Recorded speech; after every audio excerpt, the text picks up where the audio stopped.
மனதோடுதான் நான் பேசுவேன். எனக்கு திருமணமாகி 4 வருஷம் ஆகுது மேடம். எங்க வீட்டுக்காரருக்கும் எனக்கு ஒரு ரிலேஷன்ஷிப். கல்யாணத்துக்கு முன்னாடி எல்லாம் அவரு ரொம்ப நல்லா பேசிட்டு இருந்தாரு. கல்யாணம் ஆனதுக்கு அப்புறம் வந்து ரொம்ப, அதாவது ஆளே வேற மாதிரி மாறிட்ட மாதிரி இருக்கு மேடம். ரொம்ப கல்யாணம் ஆனதுக்கு அப்புறத்துல இருந்து அடிக்கடி, அதாவது நித்திய பொழுதும் சண்டையிலேயே தான் முடியுது. நான் எதுவுமே பேசுறேன்னா கூட அவங்களே ஏதாவது ஒரு சாக்கு பிடிச்சி என்கிட்ட சண்டை போட்டுட்டே இருக்காங்க. நாங்க ஜாயிண்ட் ஃபேமிலியில இருக்கோம். மாமனார் மாமியார் மச்சினரு, நாங்க எல்லாருமே கூட்டு குடும்பத்துல இருக்கோம். அவங்க எப்ப பார்த்தாலும் பொண்டாட்டி அடக்கி வையே, இவளுக்கு இதை சேர்த்துடல அது சேர்த்துடலன்னா நாள் முழுக்க என் மேல எப்ப பார்த்தாலும் சொல்லி எங்க வீட்டுக்காரருக்கும் எனக்கும் சண்டை மூட்டி விட்டுட்டே இருக்காங்க. அதாவது அவருக்கு என்னன்னா ரொம்ப அப்சஷன் மேடம். அவங்க பேரண்ட்ஸ் தான் எப்ப பார்த்தாலும் சொல்லிட்டே இருக்கணும், அவங்களை எப்ப பார்த்தாலும் நாள் முழுக்க ரசிச்சுக்கிட்டே இருக்கணும், பாத பூஜை பண்ணிட்டே இருக்கணுங்கிற அளவுக்கு அவருக்கு வந்து ரொம்ப இது மேடம். நானா எல்லாருக்கும் சாதாரணமா மரியாதை கொடுக்குற மாதிரி, நம்ம ஒரு பேரண்ட் கிட்ட எப்படி நடந்துப்போமோ அதே மாதிரிதான் நம்ம மரியாதையா நடந்துக்கிறேன். பட் இருந்தாலும் அவங்களுக்கு வந்து எல்லாத்துக்குமே என் மேல குத்தம் கண்டுபிடிச்சிட்டே இருக்காங்க. ஒரு வாட்டி அதுக்கப்புறம் சண்டை நடந்து நாங்க தண்ணி குடுத்தனம் போயிட்டோம் மேடம். தண்ணி குடுத்தனம் போனதுக்கு அப்புறமா ஆனா ஒரு 3 மாசம் தான் அது நிலைச்சது. அதுக்குள்ள திருப்பி அவங்க வந்து சண்டை போட்டு என்ன எங்க வீட்டுக்காரையும் பிரிச்சு வச்சுட்டாங்க. அவங்க திருப்பி அவங்க வீட்டுக்கு, எங்க வீட்டுக்காரரை கூட்டிட்டு போயிட்டு லாயர் கிட்ட போயிட்டு லீகல் நோட்டீஸ் வரைக்கும் போயிட்டாங்க. அதுக்கப்புறமா வந்து ஏதோ சமரசமைய ஒரு குடும்பம் நடத்திட்டு இருக்காரு மேடம். அவரு சம்பாதிக்கிறது எல்லாத்தையும் கொண்டு போய் மொத்தமா அவங்க அப்பா கிட்டே கொடுத்துடுறாரு. சுத்தமா எங்களுக்குன்னு எதுவுமே வந்து சேவிங்ஸே சுத்தமா பண்ண மாட்டேங்கிறாரு. எனக்கு குழந்தைகளும் இல்ல மேடம். அவர்கிட்ட, அதாவது அவருக்கு என்னன்னா மேடம், அவங்க மேற்கொண்டு எந்தெந்த உணவுகள்லாம் ஒவ்வாமை ஏற்படுத்துதோ அதையே வேணுமே போட்டு போட்டு சாப்பிடுன்றாங்க. மேற்கொண்டு இவர் வந்து அம்மாவுக்கு தெரியாதா, அவங்க இத்தனை பல தலைமுறை பார்த்திருக்காங்க, நீதான் சரியில்லைங்கிற மாதிரி அவரு மேற்கொண்டு ஏன் மேலேயே. என்ன மேடம், லவ் மேரேஜா அரேஞ்ச்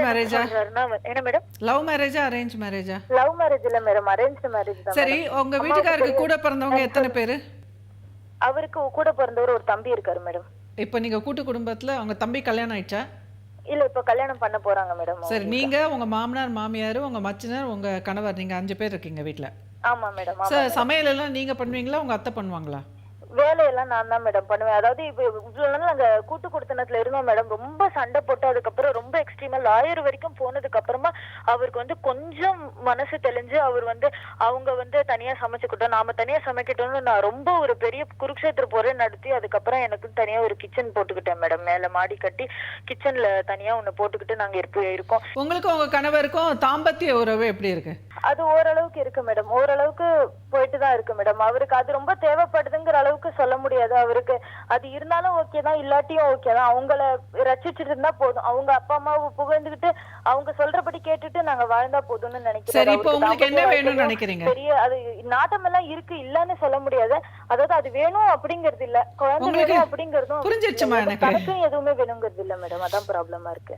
புரிஞ்சிருச்சு எனக்கு. நீங்க சுருக்கமா பதில் சொல்லுங்க. இப்போ உங்களுக்கு என்ன வேணும்னு நினைக்கிறீங்க? என்ன மேடம், உங்களுக்கு என்ன வேணும்னு நினைக்கிறீங்க?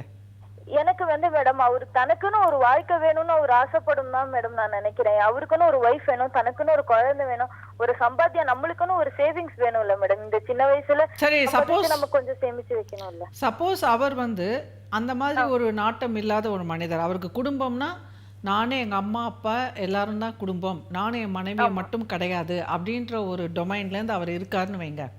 ஆமா, அப்ப அது எந்த அளவுக்கு உங்களால ஏத்துக்கொண்டு வாழ முடியும்?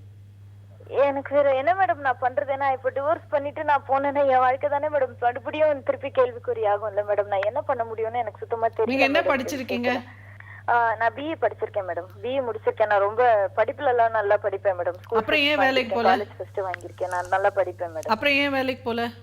இல்ல, அதாவது என்னோட ஹெல்த் ப்ராப்ளம்ஸ் எனக்கு கொஞ்சம் இருக்கு மேடம். எனக்கு ஒரு குழந்தை பிறந்தாதான் வந்து இந்த மென்ஸ்ட்ரல் சைக்கிள் எல்லாம் கொஞ்சம் சரியாகுங்கிற அளவுக்கு ட்ரீட்மெண்ட் எல்லாம் எடுத்துட்டேன் நான். அவங்க ஒரு குழந்தை பிறந்தாதான் இது சரியாகும்னு சொல்றாங்க. அதனாலதான் என்னால வேலைக்கு போக முடியல மேடம். ஒரு குழந்தை பிறந்துட்டு அப்புறமா நம்ம போலான்னு அவரு சொந்த தொழில் தான் செய்யறாரு. அவரு கல்யாணத்துக்கு முன்னாடி என்ன சொன்னாருன்னா, உங்க பொண்ணையும் நான் சேர்த்துக்கிறேன் என் வேலையில, நான் சேர்ந்து சொல்லி கொடுக்குறேன்னு சொன்னாரு. ஆனா அவர் எதுவுமே சொல்லி கொடுக்கல. கேட்டா அதெல்லாம் நீ பண்ணக்கூடாது வைக்க கூடாதுன்னு சொல்றாரு மேடம். அவர் உண்மையிலேயே சம்பாதிக்கிறாரா? ஏதாவது அவரு நல்லா சம்பாதிக்கிறாரு மேடம். அவர் கை நிறைய சம்பாதிக்கிறாரு, நல்லா சம்பாதிக்கிறாரு. அவரு நல்லா படிச்சிருக்காரு, குணங்கள்ல நல்ல மனுஷன் தான் மேடம். இந்த ஒரு விஷயத்தை தவிர எனக்கு அவர் வந்து வேற தப்பா ஒரு வார்த்தை சொல்றது தெரியல மேடம். அவங்க அப்பா சொல்றதை தவிர எனக்கு அவர் தப்பா வேற எதுவும் சொல்ல தெரியல. ஃபேமிலி பிசினஸா?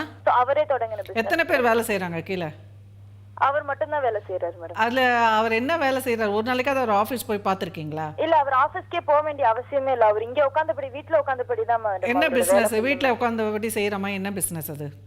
அது வந்து இது மேடம், அதாவது சாமான்லாம் வாங்குறது விக்கிறது அந்த மாதிரி ஆன்லைன்ல. சோ அதுல வந்து எதுவுமே போக வேண்டிய அவசியம். சரி, ஆன்லைன்ல சம்பாதிக்கிறாரு நீங்க நினைக்கிறீங்க, அது பொய்யாக கூட இருக்கலாமே. ஒரு சமயம் உங்க மாமனார் மாமியார் தான் வீட்டுக்கு வேண்டியதெல்லாம் கொடுத்துட்டு இருக்காங்களா கூட இல்ல இருக்கலாம். மேடம், இல்ல அதாவது இது அவரோட பினான்ஸ், அதாவது அவருக்கு காசு வர்றது எல்லாத்தையும் நான் பாத்துட்டு தான் மேடம் இருக்கேன். அவரோட போன்ல அவரு எல்லாமே இன்கம் எல்லாம் வருது. அவர் எல்லாத்தையுமே வந்து அவங்க அப்பா கிட்ட குடுக்கறாரு. எல்லாமே எனக்கு தெரியுது, கண்ணு முன்னாடி எல்லாமே நான் பாத்துட்டு. உங்க மாமனார் என்ன வேலை செஞ்சாரு? சைன் பண்ணி குடுக்கறாரு. எல்லாத்தையுமே அவர் வந்து அவங்க அப்பா கிட்ட குடுத்துட்டே தான் இருக்காரு. அவரு நல்லா சம்பாதிக்கிறாரு. அவர் என்ன படிச்சிருக்காரு? உங்க வீட்டுக்காரர் என்ன படிச்சிருக்காரு? அவர் வந்து MBA படிச்சிருக்காரு மேடம். உங்க மாமனார் என்ன வேலை செஞ்சிட்டு இருந்தாரு? மாமனார் ஏதோ பிரைவேட் கம்பெனில சாதாரண வேலையில தான் மேடம் இருந்திருக்காரு. சரி, நீங்கள் உங்கள் கணவரை பற்றி ஓவராக எஸ்டிமேஷன் பண்ணி வச்சுருக்கீங்க. அது வந்து தவறுதலாக கூட இருக்கலாம், நம்பர் 1. ஓகே. சரி. ஸோ உங்கள் கணவர் வந்து உண்மையிலேயே வந்து அவங்க அப்பாவை சார்ந்து வாழறாரு. அவருக்கு வந்து இண்டிபெண்ட்டாக அவர் ஒரு அடல்ட்டாக எனக்கு தெரியல. ஓகே. ஸோ அவங்க அப்பா அம்மா இல்லைனாக்கா அவரால் வாழ முடியாது. அந்த மாதிரி ஒரு டிபெண்ட் பர்சனாக இருக்கார் அவர். ஓகே. ஸோ இந்த மாதிரி சூழ்நிலையில் நானா உங்கள் அப்பா அம்மாவான்னு நீங்கள் போய் போட்டிக்கு நின்னீங்கன்னா ஒரு யுத்தம் தான் நடக்கும் வீட்டில். ஸோ இப்போ அவர் எப்படி அவங்க அப்பா அம்மாவுக்கு அடிமையாக இருக்காரோ அதே மாதிரி நீங்களும் அவங்க அப்பா அம்மாவுக்கு அடிமையாக இருந்தீங்கன்னா தான் உங்களுக்கும் உங்கள் கணவருக்கும் நடுவில் ஒரு பாண்டிங் ஏற்படும். ஆமா மேடம். ஸோ நீங்கள் அதை வந்து அதை மாதிரி அடிமையாக இருக்க முடியலன்னா அப்போ இந்த திருமண வாழ்க்கையை மறந்துடுங்க. சரியா? ஸோ அதனால் இப்போ அந்த அந்த அவரோட வல்னரபிலிட்டியை நீங்கள் புரிஞ்சுக்கிட்டு நீங்கள் அவரோட வந்து அலைன் பண்ணி நீங்கள் வந்து கான்ஃப்ளிக்டை குறைச்சிக்கிட்டு நீங்கள் அவங்க மாமனார் மாமியார்கிட்ட எவ்வளோ தூரம் வந்து அந்த காலத்து பெண்கள்லாம் இருப்பாங்கல்ல, அந்த மாதிரி அடிமையாக இருந்தால் தான் அங்கே உங்களுக்கு வாழ்க்கை. ஸோ அப்படி இல்லைனாக்கா உங்களுக்கு வாழ்க்கை கிடையாது.